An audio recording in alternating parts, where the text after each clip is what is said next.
Welcome back. Today, I want to talk about a movie I saw over the weekend. It's really ticking off cultural elites. It is Hillbilly Elegy. First, this video is sponsored by MyBookie. Now, if you haven't already seen Hillbilly Elegy, stop the video right now. I'm going to spoil it for you. Spoiler alert, it's been spoiled. You're warned, okay? So here is a quick overview of the plot, which is based on a book by J.D. Vance. The book is called Hillbilly Elegy. It was a huge bestseller, sold like 3 million copies. And basically, Hollywood picked up the rights to this on the heels of the 2016 election, with people believing this was sort of the decoder ring for the white working class vote. As we'll discuss later, reviewers no longer like the idea that anybody should even examine that white working class vote, and so instead they've decided that the movie's really bad. In any case, let's do the plot real fast. So the main character is J.D. Vance. Okay, he's played by a couple of characters, young J.D. Vance and then older J.D. Vance. Young J.D. Vance is Owen Ostelos, I think is how it's pronounced, and older J.D. Vance is Gabriel Basso. Young J.D. Vance obviously growing up poor, in Ohio, in sort of a burned out Rust Belt town. And obviously he has Appalachian roots as well. And then older J.D. Vance has made it to Yale Law School. And so basically this is the story of how he got from being in a burned out town with a drug addict mother to being at Yale Law School. So you've got young J.D. Vance, you got older J.D. Vance. Then you have Amy Adams, who plays Bev. That's his mom. His mom had him when she was a kid, 18 years old, essentially, and has become a drug addict and a child abuser, is really the best way to view it. Glenn Close plays his grandmother, who is Bev's mom, who is in a relationship with Papa. Papa dies about halfway through the movie. Glenn Close's mama is the heroine of the story. She is in the book as well. She's sort of the person who teaches JD that he has to break the cycle of cultural impoverishment that he has been sort of ensconced in. That's the theme of the book. The theme of the book in Hillbilly Elegy is that there are cultures of poverty that exist outside of various minority communities that exist in the white community. They lead to economic depression. They lead to people making bad choices. They lead to opiate addictions and heroin addictions and all sorts of other addictions, and they ruin lives. And you have to make actual individual decisions that are good in order to get out of that, and you need good influences like Mama, who is played by Glenn Close here, looking exactly like J.D. Vance's actual grandmother. Haley Bennett plays Lindsay, who is J.D. Vance's older sister and who sort of takes care of him and fends off Bev. Older J.D. Vance has a girlfriend who's named Usha. Eventually, Usha in real life is J.D. Vance's wife. And Ron Howard, of course, is the director. And I will say the performances across the board are very, very, very good. Particularly Glenn Close as Mama is really strong. Now, people are acting like it's a caricature, but I've talked to J.D. Vance, and J.D. has suggested that actually that's kind of what his grandmother was like. Amy Adams' performance, she is transformed. Amy Adams is a beautiful woman. She plays somebody whose beauty has been completely washed out by life. She is tremendous in the film. Now, there is no question whatsoever that if this film had not been seen as a sort of referendum on Trump voters, it would have gotten sterling critical reaction. No question, right? If this had been a play on how Trump had ignored rural voters, then it would have done great. Right? If all these people at the end had voted for Joe Biden, all of the critics would have been like, amazing, amazing stuff. But because the book and then eventually the movie were deemed to be a sort of examination of the Trump voter, you cannot portray Trump voters sympathetically. And so there's this vast gap between the critical reaction to the film and the audience reaction. Now, if you're the audience and you watch this movie, it really is not political. It is just an up by the bootstraps story of a kid who grows up in rough circumstances and is guided by his grandmother toward a better life and makes better decisions, and how you break cycles of cultural poverty. But because it was perceived to be a pro-Trump piece, even though Trump is never mentioned, it has nothing to do with Trump, the basic idea of the critics is that it is very, very bad. It's very bad. In fact, if you want to see, sort of one screenshot of the two Americas, look at the Rotten Tomatoes score versus the audience score on Rotten Tomatoes. It's like 26% positive for the critics on Rotten Tomatoes and 81% positive for the audience on Rotten Tomatoes. You don't see that sort of gap particularly often, except when the critics have decided to let their politics infuse how they cover the film. Okay, so here's what some of the critics were saying. So Darren Franich of Entertainment Weekly said, Howard thinks he's making an inspirational tale. He doesn't realize it's an American horror story. No, there's a lot of horrifying stuff in the film. But what Darren Franich is actually objecting to in reality is the same thing that so many people on the left object to, which is that the story, J.D. Vance's story, really is about the idea that individual decision-making can overcome cultural impoverishment. Richard Brody from The New Yorker says, with his soupy, impersonal manipulations of memory and experience, void of the burrs that attach them to the world at large, Howard, whether intentionally or not, has made a libertarian's fantasy. Not sure how it's a libertarian fantasy, considering it never actually talks about government interventionism. And it doesn't suggest, as the book does, that welfare may, in fact, be a detriment to people who are making bad decisions. It doesn't talk about welfare at all.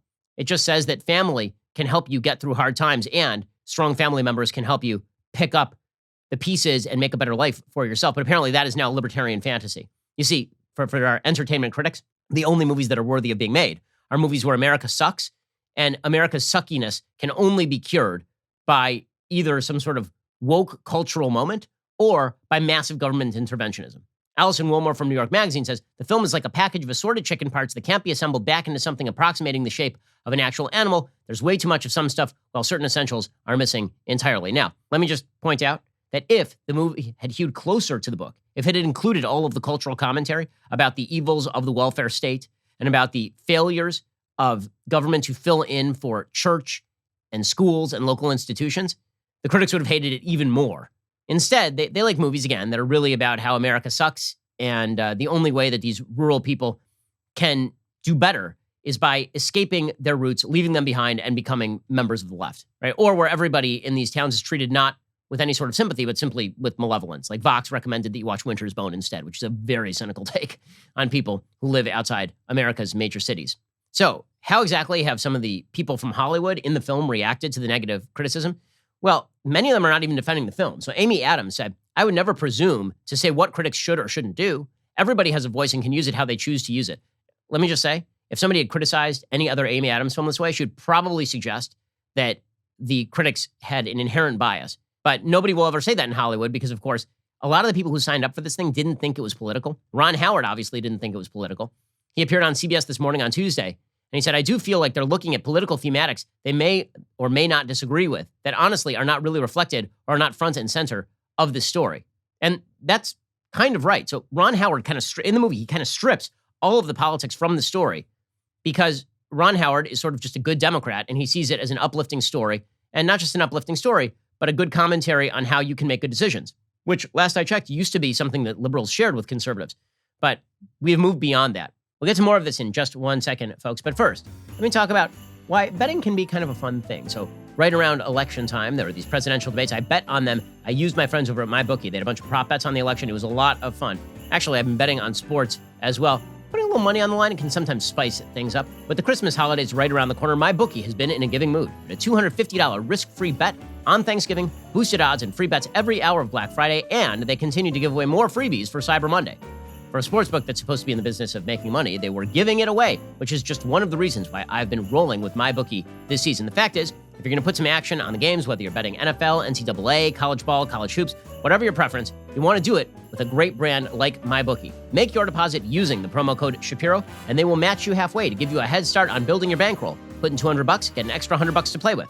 Joining and depositing is a simple process. It's quick. More importantly, when it's time to get paid, that is just as quick. Treat yourself with some extra cash in your pocket this holiday season by investing in your intuition. It's not just winter season, it's winning season. So bet, win, get paid with MyBookie. There has been this cultural transformation between when the book came out and when the movie came out that has happened.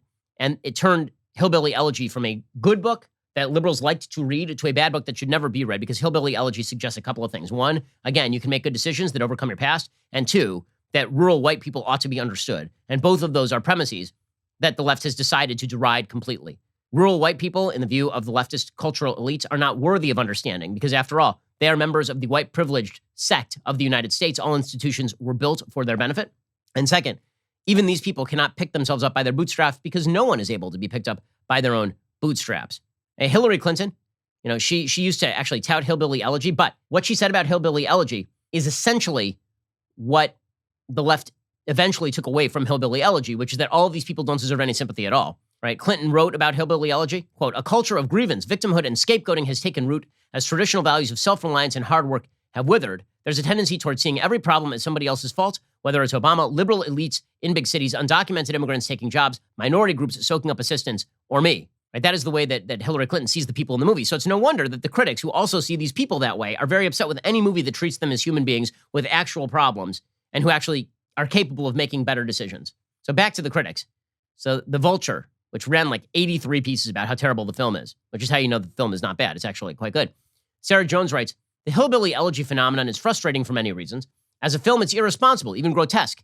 And the memoir the movie is based on filters author J.D. Vance's personal experiences through right-wing tropes about poverty and social collapse. See, the movie's bad because the book is bad because J.D. Vance is himself a conservative who's written for National Review. Here's the key line. Both the Netflix adaptation and the book, says this columnist for Vulture, are unnecessary. Nobody needed to suddenly understand the Appalachian region or its problems because Appalachian studies is a real field of scholarship. You can get degrees in it. Oh, weird, because I noticed that Black studies is also a field of scholarship, and yet every single movie about the hardship that Black people experience in the United States is celebrated by people over at Vulture. Weird. Seems like Vulture only wants to hear about one group of people in the United States. Why? Because the basic supposition, again, is that if you're from Appalachia and you have had a bad life and you grew up in a culturally impoverished circumstance, you're still not a victim because you're white. The Atlantic took a somewhat different tack here.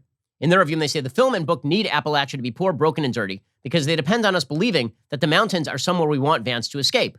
They need to frame poverty as a moral failing of individuals as opposed to systems because they have to imply that something about Vance's character allowed him to get away from his hillbilly roots. Okay, now, quick note. Something about Vance's character did allow him to get away from his hillbilly roots because he is one of a rather small number of people who have gotten away from hillbilly roots and made it to Yale Law. I mean, that is kind of a unique story, is it not?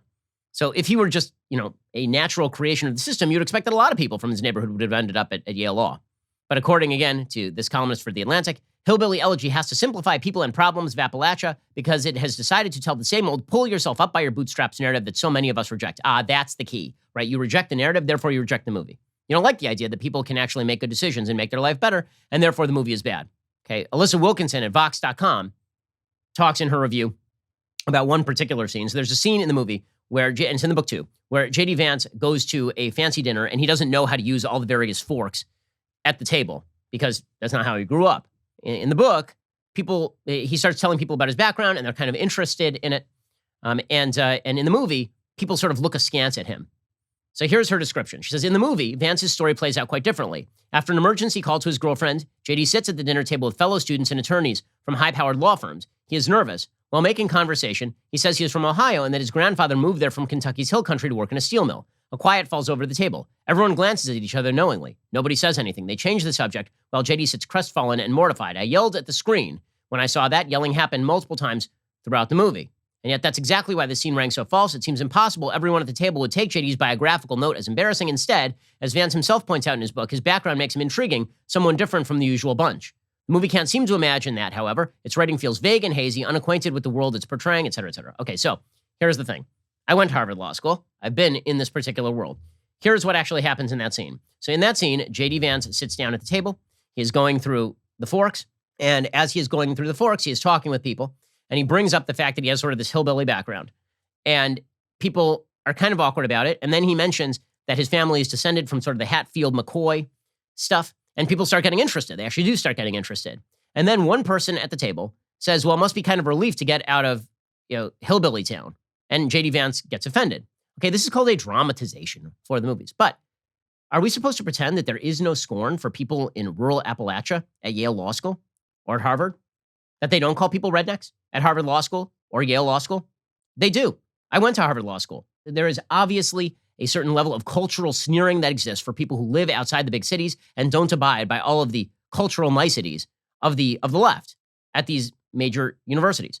So to pretend that J.D. Vance would have been welcomed with open arms in all of his conservative glory, his ex-military glory, because of course he had served in the military as well, is really quite silly. I think what the movie brings out is it brings out the subtext, right? I mean, the subtext is that people will treat you tolerantly, but then behind closed doors, they'll be like, oh, that redneck. There's a lot of that. There is a lot of that happens in the upper echelons of the educational world. Okay, so here's the deal. The movie is actually good. And if you didn't care about the politics of the movie, then you would just see it as an empowering personal story of how a person rose out of tragic circumstances, a mother who is a drug addict, growing up in poverty, being taken out of his mother's home by his grandmother and grandfather having their own set of circumstances. That his grandmother got pregnant when she was 13, right? And that's a great story. It's a great story. It's well acted. It's well shot. It's well produced. Ron Howard's a good director.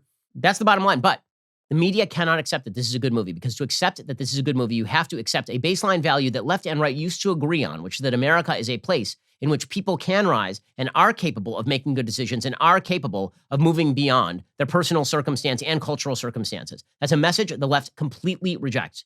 And they particularly reject it if you're talking about white people who apparently are not deserving of any coverage at all, as that Vulture column suggests, because after all, White people are the most privileged among us in American society, so why even bother covering this sort of stuff in the first place? Just a quick note here, that's how you got Trump. Keep going with this sort of cultural sneering at everybody who does not fit your bill of the new woke coalition, and see how it works out for you, cultural arbiters in the entertainment media. Alrighty, if you enjoyed this video, make sure that you tune in tomorrow for the Ben Shapiro Show Sunday special. We actually interview J.D. Vance. We're going to go through his personal story, talk about what it was like to work on the movie, the critical reception to the movie, what messages was he actually trying to push, his take on Trump's America. We'll get to all of that on the Sunday special. It's fascinating. J.D.'s a really interesting dude, so make sure that you check that out on the Sunday special this week. So, what did you guys think of the movie? Were the critics right? Let me know down below. If you want me to review more movies like this, make sure to subscribe.